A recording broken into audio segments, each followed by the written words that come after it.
ನಮಗೆ ಬರಬಾರ್ದಾಗಿತ್ತು. ನಿಜವಾಗ್ಲೂ ನಾವು ತಮಿಳುನಾಡು ಜೊತೆಲಿ ಯುದ್ಧ ಮಾಡಬೇಕು ಅಂತ ನಮಗೇನಿಲ್ಲ. ನಾವೆಲ್ಲ ಮನುಷ್ಯರು, ಜೀವ ಮಾಡ್ತಕ್ಕಂಥವ್ರು, ಒಬ್ಬರಿಗೊಬ್ಬರು ಯುದ್ಧ ಮಾಡ್ತಕ್ಕಂಥದ್ದಲ್ಲ. ಆದರೆ ತಮಿಳುನಾಡಿನವರು ಮೊದಲಿಂದಲೂ ನಮಗೆ ತೀವ್ರವಾದಂಥ ತೊಂದರೆ ಕೊಟ್ಕೊಂಡೇ ಬಂದಿದ್ದಾರೆ. ನಾನು ತಮ್ಗೆ ಹೇಳೋದಾದರೆ 1967ರಲ್ಲಿ ನಾನು ಮೊದಲನೇ ಅಸೆಂಬ್ಲಿ ಮೆಂಬರ್. 1967 ನೀವು ಹುಟ್ಟೇ ಇರಲಿಲ್ಲ. 1967ರಲ್ಲಿ ಅಸೆಂಬ್ಲಿ ಮೆಂಬರ್. ಬಹುಶಃ ನೀವು ಯಾರು ಹುಟ್ಟಿರಲಿಲ್ಲ. 1967 ಅಸೆಂಬ್ಲಿ ಮೆಂಬರ್ ನೀವು ಹುಟ್ಟಿದ್ರಿ. ನಿಮ್ಗೇನು ಗೊತ್ತಿಲ್ಲ, ಹುಟ್ಟಿದ್ರು. ಆಮೇಲೆ ನಿಜಲಿಂಗಪ್ಪನವರು ಅಧ್ಯಕ್ಷರು, ಮುಖ್ಯಮಂತ್ರಿ ಆ ದಿನಗಳು. ಆವಾಗ ಕರುಣಾನಿಧಿಯವರು ಬೆಂಗಳೂರು ಬಂದು ಮಾತುಕತೆ ಆಡಿ ನಿಜಲಿಂಗಪ್ಪನವ್ರ ಜೊತೆಯಲ್ಲಿ, ವೀರೇಂದ್ರ ಪಾಟೀಲ್ ಜೊತೆಯಲ್ಲಿ, ರಾಮಕೃಷ್ಣ ಹೆಗಡೆಯವ್ರ ಜೊತೆಯಲ್ಲಿ ಪ್ರತಿ ಸಾರಿ ಮಾತನಾಡಿ ಪ್ರೀತಿಯಿಂದ, ಅಭಿಮಾನದಿಂದ ತೀರ್ಮಾನ ತಗೊಳ್ತಾ ಇದ್ರು.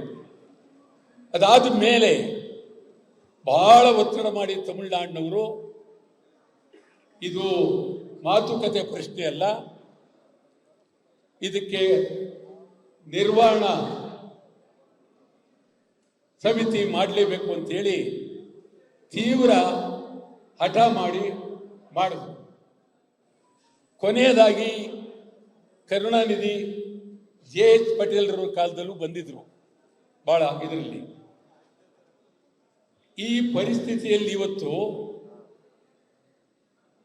ಕರ್ನಾಟಕ ರಾಜ್ಯದಲ್ಲಿ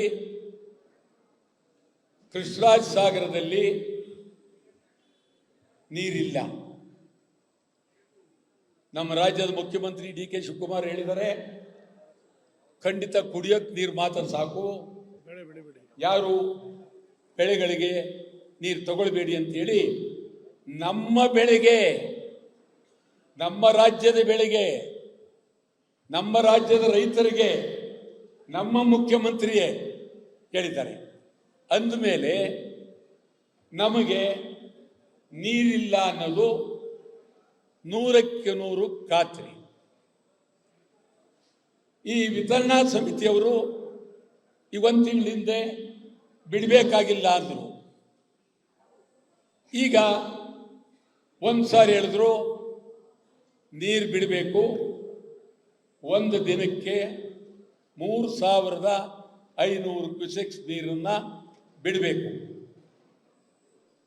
ಸುಮಾರು 4-4.5 TMC ನೀರು ಆಗತ್ತೆ. ಆಗ ನಮ್ಮ ಕೃಷ್ಣರಾಜ ಸಾಗರ ಸಂಪೂರ್ಣ ಮೈದಾನ ಆಗುತ್ತೆ. ಅದನ್ನು ನಾವು ಈಗ DK ಶಿವಕುಮಾರ್ ಅವರು ಈ ಆನೆಕಲ್ ಹತ್ರ ಸ್ಟೇಡಿಯಂ ಮಾಡಬೇಕು ಅಂತಿದ್ದಾರೆ. ಅದರ ಬದಲು KRSನಲ್ಲಿ ಸ್ಟೇಡಿಯಂ ಮಾಡಿಬಿಡೋದು ಒಳ್ಳೆಯದು. ಯಾಕೆಂದ್ರೆ ನೀರೇ ನಿರಲ್ವಲ್ಲ ಅಲ್ಲಿ. ಆದ್ದರಿಂದ ಇಂಟರ್ನ್ಯಾಷನಲ್ ಸ್ಟೇಡಿಯಂ ಮಾಡಿ ಬಂದಾಡಿ ಅಂತೇಳಿ ನಮ್ಮ ಹೆಣದ ಮೇಲೆ, ನಮ್ಮ ಸಮಾಧಿ ಮೇಲೆ ಇದು ಮಾಡ್ಬೋದು. ಈ ಮಧ್ಯ ವಿಜಯ್ ಮುಖ್ಯಮಂತ್ರಿಯನ್ನ ಇವರು ಕರೆದಿದ್ದಾರೆ. ಇವರು ಕರಿ ಅಂತ ಹೇಳಿದವರು ಯಾರು? ಒಂದು ಸಾಮಾನ್ಯವಾಗಿ ನಡವಳಿಕೆ ಇರೋದು, ವಿತರಣಾ ಸಮಿತಿಯಿಂದ ಫೇಲ್ ಆಗಿ ಸುಪ್ರೀಂ ಕೋರ್ಟ್ಗೆ ಮನವಿ ಸಲ್ಲಿಸಿ ಸುಪ್ರೀಂ ಕೋರ್ಟ್ ಈ ಬಗ್ಗೆ ಒಂದು ತೀರ್ಮಾನ ತಗೊಂಡು ನೀವು ಇಬ್ಬರು ಮುಖ್ಯಮಂತ್ರಿಗಳು ಮಾತನಾಡಿ ಹಂಚ್ಕೊಳ್ಳೋದಾದರೆ ನಮ್ದೇನು ಬಾಧಕ ಇಲ್ಲ ಅಂತ ಹೇಳಿದರೆ, ಆಗ ಇವರಿಗೆ ಅವರು ಸೂಚನೆ ಕೊಟ್ಟಿದ್ರೆ ತಮಿಳುನಾಡು ಮುಖ್ಯಮಂತ್ರಿ ಕರ್ನಾಟಕ ಮುಖ್ಯಮಂತ್ರಿಗಳಿಗೆ ಸೂಚನೆ ಕೊಟ್ಟಿದ್ರೆ ಇವರು ಸೇರಬೇಕು. ಇಲ್ಲದೆ ಇವರು ಸೇರಕ್ಕೆ ಆಗಲ್ಲ. ಇವರಾಗಿದ್ದವರು ಸೇರಬಾರ್ದು ಅಂತಕ್ಕಂಥ ಮನೋಭಾವನೆ ಇಲ್ಲ.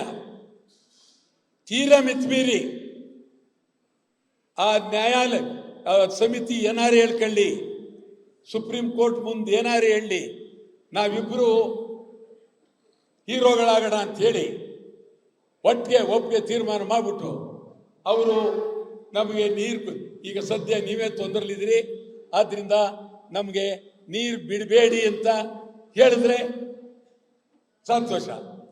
ಅವು ಹೇಳಿದ್ರೆ ಅಂತ ನಾವು ಹೇಳೋದು, ಹೇಳ್ತಾ ಇರುತ್ತೆ ಯಾರು ಗೊತ್ತು ಇಲ್ಲ. ಈ ದೃಷ್ಟಿಯಲ್ಲಿ ಇದುವರೆಗೂ ಅಜೆಂಡಾ ಇರಲಿಲ್ಲ.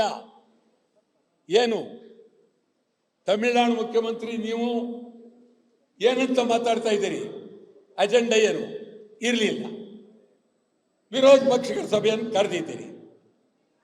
ಇದು ಬಹಳ ಗಂಭೀರವಾಗಿ ಈ ಮಾತು ಹೇಳ್ತಾ ಇದ್ದೀನಿ. ನಾನು ಸುಮಾರು 59-60ರಿಂದ ಹೋರಾಟ ಮಾಡ್ತಾ ಇದ್ದೀವಿ.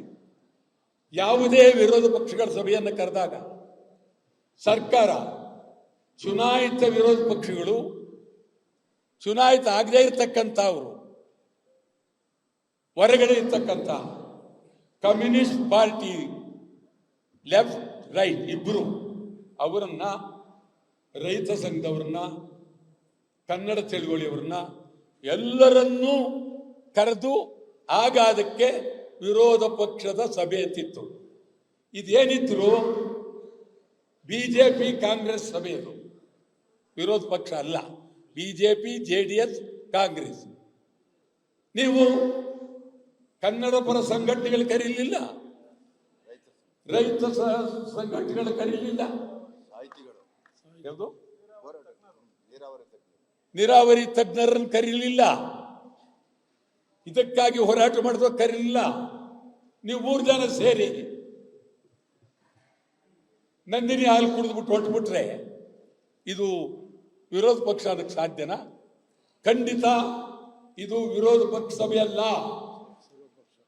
ಸರ್ಕಾರಕ್ಕೆ ಕೇಳ್ತಾ ಇದ್ದೀನಿ, ನೀವು ಹೊರಗಡೆ ಇರ್ತಕ್ಕಂಥ ಎಲ್ಲ ಕನ್ನಡ ಪರ ಸಂಘಟನೆಗಳ ಮುಖಂಡರುಗಳು, ರೈತರು, Aam Aadmi party, communist party 2 ಮತ್ತು ಸಾರಿಗೆ ಸಂಸ್ಥೆ, ಈ ಥರ ಅನೇಕ ಹೋರಾಟಗಳು ಅವರೇನು ಬಂದರೆ ನಿಮ್ಗೇನು ಮಾಡೋದು ಕೇಳ್ತಾ ಇದ್ರು, ನಿಮ್ಮ ಸಮಸ್ಯೆ ಏನು ಅಂತೇಳಿ. ಮತ್ತು ಬಹುಮುಖ್ಯವಾಗಿ ಮಂಡ್ಯ ರೈತರು, ಉತ್ತರ ಕನ್ನಡ ಎಲ್ಲರೂ ಕರಿಬೇಕಾಗಿತ್ತು. ಇಲ್ಲದಿದ್ರೆ ನಿಮ್ಮ ವಿರೋಧ ಪಕ್ಷದ ಸಭೆ ಕರಿಬಾರ್ದು. ನಿಮಗೆ ನಿಜವಾಗ್ಲೂ ನೀವು ಕರೆಯದಿದ್ರೆ ತುರ್ತು ಶಾಸನ ಸಭೆ ಕರಿಬೇಕಾಗಿತ್ತು. ತುರ್ತು ಶಾಸನ ಸಭೆಯನ್ನ ನೀವು ಕರೆದು 2 ದಿನದಲ್ಲಿ ತೀವ್ರವಾಗಿ ಚರ್ಚೆ ಮಾಡಬೇಕಾಗಿತ್ತು. ಉತ್ತರ ಕರ್ನಾಟಕದಲ್ಲಿ ಮಹದಾಯಿ ಹೋರಾಟಗಾರಿದ್ದಾರೆ, ಬೆಳಗಾವಿ ಹೋರಾಟಗಾರರಿದ್ದಾರೆ, ಹೈದರಾಬಾದ್ ಕರ್ನಾಟಕದ ಹೋರಾಟಗಾರ, ಯಾರನ್ನು ನೀವು ಕರೆದೆ ಅಶೋಕ್, DK ಶಿವಕುಮಾರ್ ಮತ್ತು JDS ನವರು, ನೀವು 3 ಜನರನ್ನ ಸರಿ ಇಲ್ಲ.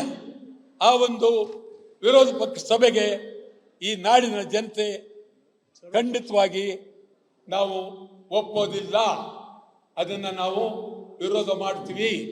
ಯಾವುದೇ ಕಾರಣಕ್ಕೂ ನಿಮ್ಮ ಈ ನಾಟಕೀಯ ವಿರೋಧ ಪಕ್ಷ, ಇದೊಂಥರ ಅವಿವೇಕದ ವಿರೋಧ ಪಕ್ಷದ ನಡೆಯನ್ನ ಒಪ್ಪೋದಿಲ್ಲ.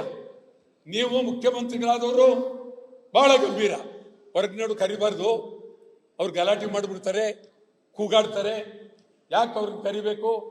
ಈ ಧೋರಣೆಯಿಂದ ನೀವು ಪಂಜರದೊಳಗೆ ವಿರೋಧ ಪಕ್ಷ ಸಭೆಯನ್ನು ಕರಿತಕ್ಕಂಥದ್ದನ್ನ ಸಮಗ್ರವಾಗಿ ಕನ್ನಡ ಒಕ್ಕೂಟ ನಾವು ತೀವ್ರವಾಗಿ ವಿರೋಧ ಮಾಡ್ತೀವಿ. ಮತ್ತು ವಿಜಯ್ ಬರೋ ದಿವಸ ಆವತ್ತು ನಮ್ಮನ್ನು ಕರೆದಿಲ್ಲ. ಇವರಿಬ್ಬರು ಎಲ್ಲಿ ಹೇಗೆ ಗೋಪ್ಯವಾಗಿ ಮಾತಾಡ್ತಾರ, ಬರೀ ಕಿವಿಲಿ ಮಾತಾಡ್ತಾರ, ಅಥವಾ ಏನು ಮಾತಾ ನಮಗೇನು ಗೊತ್ತಿಲ್ಲ. ಅದಕ್ಕೂ ನಮ್ಮನ್ನು ಕರೆದಿಲ್ಲ. ನಾನು ಹೇಳ್ತಾ ಇದ್ದೀವಿ, ಇವತ್ತು ಇಡೀ ನಮ್ಮ ಒಕ್ಕೂಟದ ಎಲ್ಲರೂ, ಇಡೀ ಕರ್ನಾಟಕದ ಜನ, ತಮಿಳುನಾಡು ಮುಖ್ಯಮಂತ್ರಿ ಕರ್ನಾಟಕಕ್ಕೆ ಬರೋಕ್ಕೆ ಮುಂಚೆ ತಮಿಳುನಾಡಿನಲ್ಲಿ ನಾವು ಸದ್ಯಕ್ಕೆ ಕರ್ನಾಟಕ ರಾಜ್ಯ ಕಣ್ಣೀರಲಿದ್ದಾರೆ, ನಾವು ನೀರಿಗಾಗಿ ಒತ್ತಾಯ ಮಾಡೋದಿಲ್ಲ, ಪ್ರೀತಿಯಿಂದ ಈ ಮಾತನ್ನ ಕರ್ನಾಟಕದ ಮುಖ್ಯಮಂತ್ರಿ DK ಶಿವಕುಮಾರರಿಗೆ ಹೇಳ್ಬಿಟ್ಟು ಹೋಗೋದಕ್ಕೆ ನಾನು ವಿಮಾನದಲ್ಲಿ ಬರ್ತೀವಿ ಅಂದರೆ ಪ್ರೀತಿಯಿಂದ ನಾವು ಸ್ವಾಗತಿಸ್ತೀವಿ. ಇಲ್ಲ, ಏರ್ಪೋರ್ಟ್ ವಿಮಾನ ನಿಲ್ದಾಣ ಮುತ್ತಿಗೆ 3ನೇ ತಾರೀಕು ಯಾವ ಕಾರಣಕ್ಕೂ, ವಿಜಯ್ ಅವ್ರ ಬಗ್ಗೆ ನನಗೆ ಒಳ್ಳೆ ಗೌರವ ಇದೆ, ಒಳ್ಳೆ ವ್ಯಕ್ತಿ, ಆದರೆ ಈ ವಿಚಾರದಲ್ಲಿ ಬರೋದಾದರೆ ನೀರು ಬೇಡ ಅಂತ ಹೇಳಿ ತಮಿಳುನಾಡಿನಲ್ಲಿ ತೀರ್ಮಾನ ಮಾಡಿ ಕರ್ನಾಟಕ ಬರಲಿ, ನಮ್ದೇರೆ ಬೆಂತಿಲ್ಲ. ಏನೂ ಇಲ್ಲದೆ ನಾವಿಲ್ಲಿ ನೋವಿನಲ್ಲಿರುವಾಗ, ಸಮಾಧಿಯ ಮುಂದೆ ಅಳ್ತಾ ಇರುವಾಗ ಏನು ಬರೋದು? ನೀವು ಬರಬೇಡಿ. ಬರೋದಾದರೆ ನೀವು ತೀರ್ಮಾನ ಮಾಡಿ ನಮಗೆ ನೀವು ತೊಂದರೆಲಿದ್ದಿರಲಿ, ನಾವು ನೀರು ಬಿಡೋದು ಬೇಕಾಗಿಲ್ಲ, ಮುಂದೆ ನೀವು ಬಿಡೋರಿ. ಇದೇ ರೀತಿ ಇನ್ನು ಮುಂದೆ ಮಾತುಕತೆನೇ ಆಡ್ಕೊಂಡು ಹೋಗೋಣ ಅಂತ ತೀರ್ಮಾನ ಬಂದರೆ ವಿಜಯ್ ನಿಜವಾಗ್ಲೂ ಇದೊಂದು ಆದರ್ಶ ಆಗುತ್ತೆ.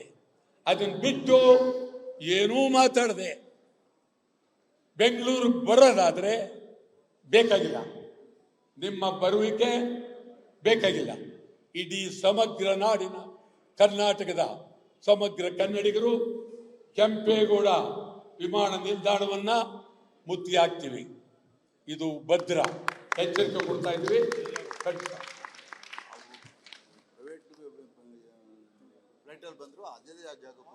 ಅವರು ಯಾವ ರೀತಿ ಯಾರು ಬರಲಿ, ಹೆಲಿಕಾಪ್ಟರ್ ಬಂದು ಬೇಕಾದ್ರೆ ಅವರು DK ಶಿವಕುಮಾರ್ ಮೇಲೆ ಇಳ್ಕೊಳ್ಳಿ, ನಮ್ದು ಅಭ್ಯಂತರ ಇಲ್ಲ.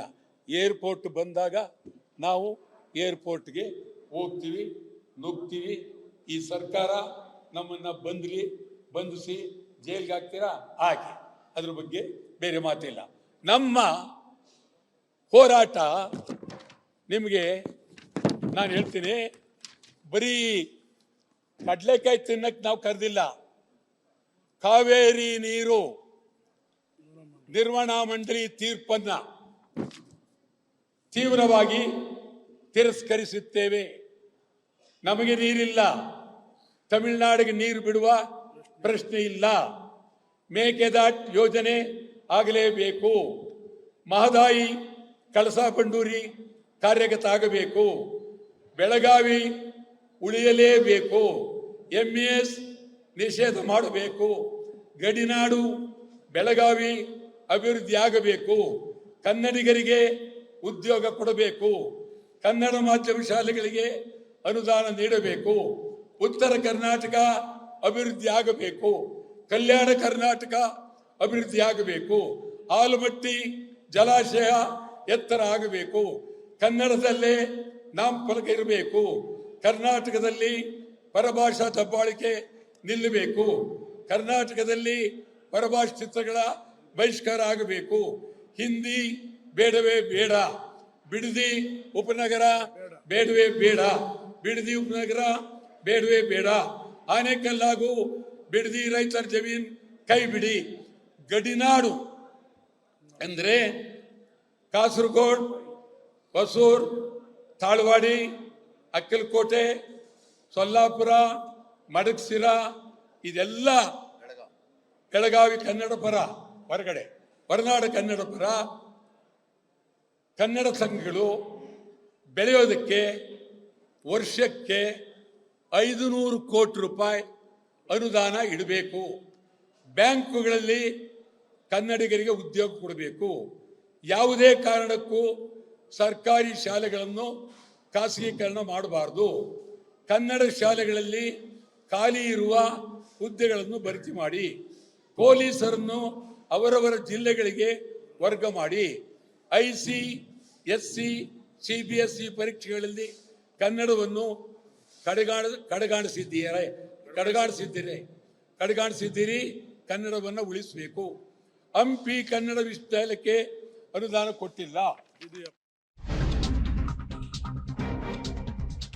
ಆಗಸ್ಟ್ 3ನೇ ತಾರೀಕು ಏರ್ಪೋರ್ಟ್ ಮುತ್ತಿಗೆಗೆ ಕನ್ನಡ ಸಂಘಟನೆಗಳು ನಿರ್ಧರಿಸಿದೆ. ಈಗಾಗಲೇ ಅದನ್ನು ಹೇಳಿದ್ರು ಕೂಡ, ಜೋಸೆಫ್ ವಿಜಯ್ ಬರುವ ದಿನ ಏರ್ಪೋರ್ಟ್ಗೆ ಮುತ್ತಿಗೆ ಹಾಕೋದಕ್ಕೆ ನಾವೆಲ್ಲ ಸಂಘಟನೆಗಳು ನಿರ್ಧಾರವನ್ನು ಮಾಡ್ತಾ ಇದೀವಿ ಅಂತ ವಾಟಾಳ್ ನಾಗರಾಜ್ ಅಧಿಕೃತವಾಗಿ ಘೋಷಿಸಿದ್ದಾರೆ.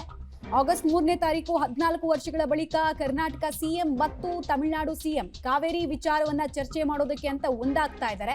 ಈ ಟೈಮ್ನಲ್ಲಿ ವಿಜಯ್ ಬರುವಂತಹ ಗಳಿಗೆಯಲ್ಲಿ ನಮ್ಮನ್ನು ಯಾರನ್ನೂ ಕರೆದಿಲ್ಲ, ನಮ್ಮನ್ನು ದೂರ ಇಟ್ಟು ಸಭೆ ಮಾಡೋದಾದ್ರೆ ಏನರ್ಥ ಅಂತ ಅತೃಪ್ತಿಯನ್ನ ಹೊರ ಹಾಕಿದ್ರು. ಜೊತೆಗೆ ಒಂದು ರಿಯಲ್ ಸೊಲ್ಯೂಷನ್ ಜೊತೆಗೆ ಬಂದ್ರೆ ಸರಿ, ಇಲ್ಲಾಂದ್ರೆ ನಾವು ಮುತ್ತಿಗೆಯನ್ನ ಹಾಕ್ತೀವಿ. ಇದ್ರ ಬಗ್ಗೆ ಅವರು ಫಸ್ಟ್ ಸ್ಪಷ್ಟನೆಯನ್ನ ಕೊಟ್ಟು ನಮ್ಮ ನಾಡಿಗೆ ಬರಬೇಕು ಅಂತ ಕೂಡ ಸುದ್ದಿಗೋಷ್ಠಿಯಲ್ಲಿ ವಾಟಾಳ್ ನಾಗರಾಜ್ ಹೇಳಿದ್ರು. ಹಾಗೆ ಆಗಸ್ಟ್ 13ರ ಬಂದ್ಗೆ ಸಂಬಂಧಪಟ್ಟಂತೆ ಕೂಡ ಅಧಿಕೃತ ಘೋಷಣೆ ಒಂದು ಬಾಕಿ ಇದೆ. ವಿಜಯ್ ಬರೋ ದಿನ ಆಗಸ್ಟ್ 3ನೇ ತಾರೀಕು ಮುತ್ತಿಗೆ ಹಾಕ್ತೀವಿ ನಾವು ಅಂತ ಕೂಡ ತಿಳಿಸಿದ್ರು.